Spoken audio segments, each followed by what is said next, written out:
ज्यांना मानतो ते आमचे आदरणीय गोकुळ भाऊ निगळ, ज्यांनी खऱ्या अर्थानं या प्रभागामध्ये वहिनीच्या माध्यमातून आणि त्यांच्याही समाजकार्यातून 36 ते 40 कोटीची कामं केली. त्यांना वरिष्ठांनी त्यांना काही शब्द दिला असेल, मी त्यांना विचारलं नाही काय शब्द दिला. धीरजबाईंना देखील या दोघांनाही त्यांनी वरिष्ठांनी शब्द दिला. मी आत्ता 5 मिनिटापूर्वी माझी अर्ध्या तासापूर्वी बाईट होती की वरिष्ठांचा शब्द आल्याशिवाय मी माघार घेणार नाही. परंतु शिंदे साहेबांनी किंवा कोणत्याही नेत्यांनी त्यांना काहीतरी शब्द दिला असेल.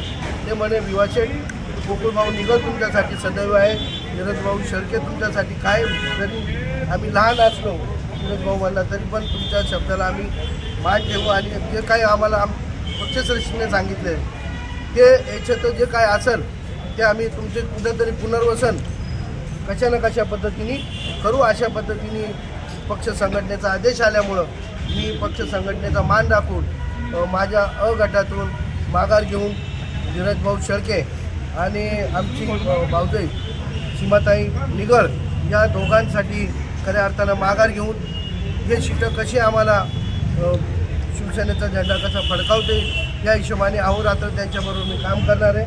रहिवासी चंद्रकिशोर मला मी BJP-तर्फे इलेक्शन लढवण्यास इच्छुक होतो, परंतु काही कारणास्तव मला ते तिकीट भेटलं नाही आणि तिकीट नाही भेटलं तरी मी अपक्षसुद्धा लढायची माझी एकदम तयारी होती.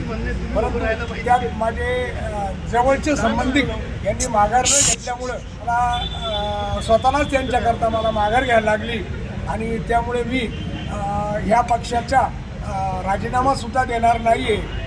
परंतु मी ज्यांच्याबरोबर आहे त्यांचं काम करण्यास मी उत्सुक आहे. माझं कुटुंब माझ्याबरोबर राहील, माझ्या गावातले काही माझे मित्र माझ्याबरोबर राहतील. त्या हिशोबाने मी या काही वरिष्ठ लोकांनी नेत्यांचे मला फोन आले होते.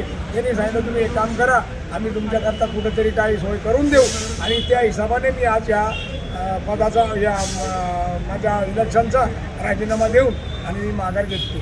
तुम्ही कोणाला पाठिंबा दिलाय माघार घेतल्यानंतर? आता पाठिंबा हा आज नाही सांगणार मी देणारा, कारण कोणाला पाठिंबा द्यायचा ती मी 2 दिवसात मी खुलासा देईल.